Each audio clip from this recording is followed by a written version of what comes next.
बोलिए नारायण भगवान की जय।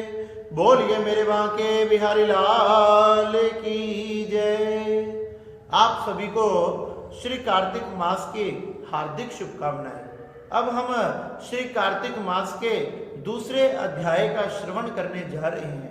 श्री शुनकादिक 88,000 ऋषियों के कार्तिक मास के वर्णन के बारे में पूछने पर श्री सूत जी महाराज कहने लगे कि भगवान कृष्ण ने सत्यभामा जी को पूर्व जन्म में गुणवती के पिता तथा उनके पति के बारे में बताया कि देव शर्मा तथा चंद्र जो तुम्हारे पिता तथा तुम्हारे पति थे वह हिमालय के तलहटी में रहने वाले राक्षस के द्वारा मारे गए।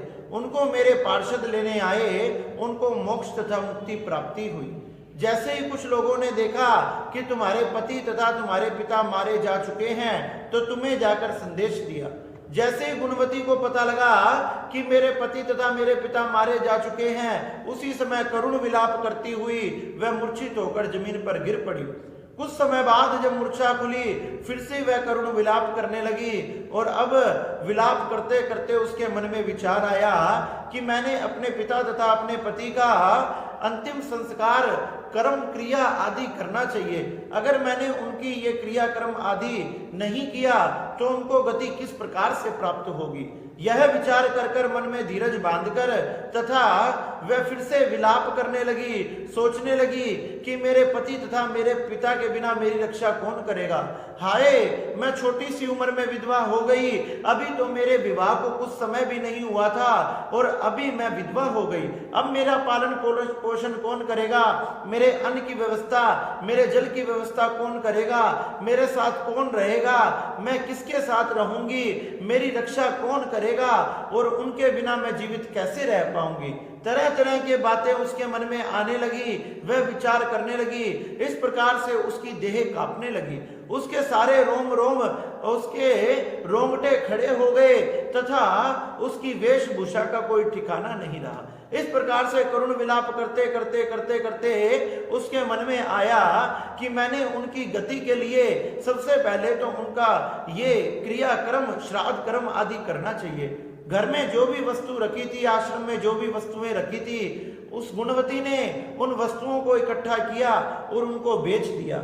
उनके बेचने से जो धन की प्राप्ति हुई उसी के द्वारा उसने अपने पिता तथा अपने पति का क्रियाक्रम किया, श्राद्ध आदि किया। यह सब करने के बाद अब वह सोचने लगी कि मैं जीवित रह के क्या करूंगी।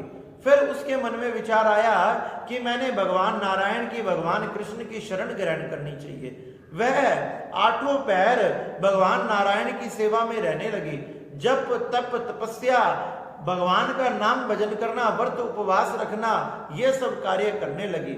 उसने अपने जीवन में एक भी एकादशी को नहीं छोड़ा, आने वाली सभी एकादशियों का व्रत किया। जब सुंदर कार्तिक मास आया तो कार्तिक मास को धारण किया, व्रत उपवास किया तथा उसी के प्रभाव से उसके पुण्यों में बड़ी बढ़ोतरी हो गई। तथा एक दिन जब उसको ज्वर नाम का रोग हो गया, जब ज्वर नाम का रोग उसे हो गया तो उसके कारण वह बड़ी दुबली तथा पतली हो गई।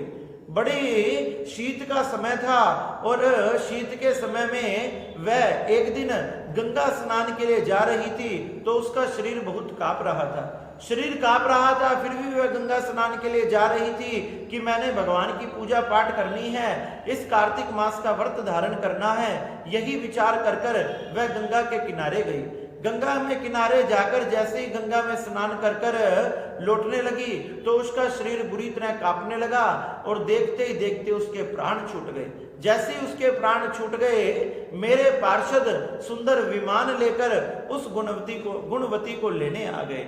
इस प्रकार से गुणवती को उद्धार हो गया तथा वही गुणवती पूर्व जन्म में सत्यभामा तुम थी, जो इस जन्म में मेरी पत्नी सत्यभामा बनी हो। सत्यभामा जी पूछने लगी, मैंने ऐसे कौन से पुण्य किए जिसके प्रभाव से मैं आपकी अर्धांगिनी बनी, मैं आपकी पत्नी बनी। भगवान कृष्ण कहने लगे, कार्तिक मास में सूर्य जब तुला राशि में आते हैं उसमें व्रत उपवास दान आदि करने से अक्षय फल की प्राप्ति होती है। हे सत्यभामा, तुमने पूर्व जन्म में गुणवती के रूप में ये सब कार्य किए, सभी एकादशियों के व्रत किए, कार्तिक मास को धारण किया। कार्तिक मास को धारण करने के प्रभाव से ही आज तुम मेरी अर्धांगिनी बनी हो। तुमने पूर्व जन्म में सुंदर दीपक जलाया, दीपक का दान किया। दीप दान की वजह से तुम्हारी देह सबसे सुंदर है, तुम्हें सुंदरता की प्राप्ति हुई, तुम त्रिलोक सुंदरी हो। तथा पूर्व जन्म में तुमने मंदिर में झाड़ू लगाई, स्वास्तिक बनाया तथा मंदिर के बाहर दरवाजे पर तुलसी का पौधा लगाया। तुलसी के लगाने के प्रभाव से ही आज भी तुम्हारे आंगन में ये कल्प वृक्ष लहरा रहा है। इसलिए कार्तिक मास में मंदिर की सफाई करना, मंदिर में झाड़ू लगाना, स्वास्तिक बनाना, इनसे बड़े पुण्यों की प्राप्ति होती है। कहने लगे भगवान कृष्ण, तुमने जो कार्तिक के कठोर व्रत रखे, सुबह ब्रह्मचर्य व्रत का पालन किया, ब्रह्म मुहूर्त में उठना, स्नान आदि करना, नित्य क्रिया करना, इसी से 16,108 रानियों में तुम मुझे सबसे प्रिय हो। ये कार्तिक मास बड़ा ही पवित्र है, एक एकादशी तथा दूसरा कार्तिक मास। जो व्यक्ति इन दोनों को करता है वो मुझे प्राणों से भी अधिक प्रिय है। तुमने इन दोनों को धारण किया, इसलिए तुम मुझे प्राणों से भी प्रिय हो। भगवान कृष्ण कहने लगे, कार्तिक मास में किया हुआ व्रत, उपवास, यज्ञ, तपस्या, भजन आदि ये सब अक्षय हो जाता है। सभी मासों में करने का बड़ा महत्व है, लेकिन कार्तिक मास में किया हुआ ये कार्य और मासों में 16वें हिस्से के बराबर भी नहीं है। कार्तिक मास में जो किया गया पुण्य है वह भगवान कृष्ण के चरणों की प्राप्ति हमें कराता है और जन्म जन्मांतर के पापों को नष्ट कर देता है। इसलिए सत्यभामा, तुम्हें मेरी अर्धांगिनी बनी और मेरी सबसे प्रिय रानी बनी, क्योंकि तुमने कार्तिक मास को धारण किया। ये कार्तिक मास बड़ा पतित तथा पवित्र है तथा भक्तों की सभी मनोकामनाओं को पूर्ण करने वाला है। इस प्रकार से भगवान कृष्ण ने श्री सत्यभामा जी को उनके पूर्व जन्म की कथा सुनाई। इस कारण से तुम मेरी अर्धांगिनी बनी। और श्री सत्यभामा जी यह सुनकर बड़ी ही प्रसन्न हुई। श्री सुजी महाराज ने शौनकादिक 88,000 ऋषियों को इस प्रकार से कार्तिक मास का दूसरे अध्याय का श्रवण कराया। बोलिए श्री नारायण भगवान की जय। बोलिए मेरे बांके बिहारी लाल की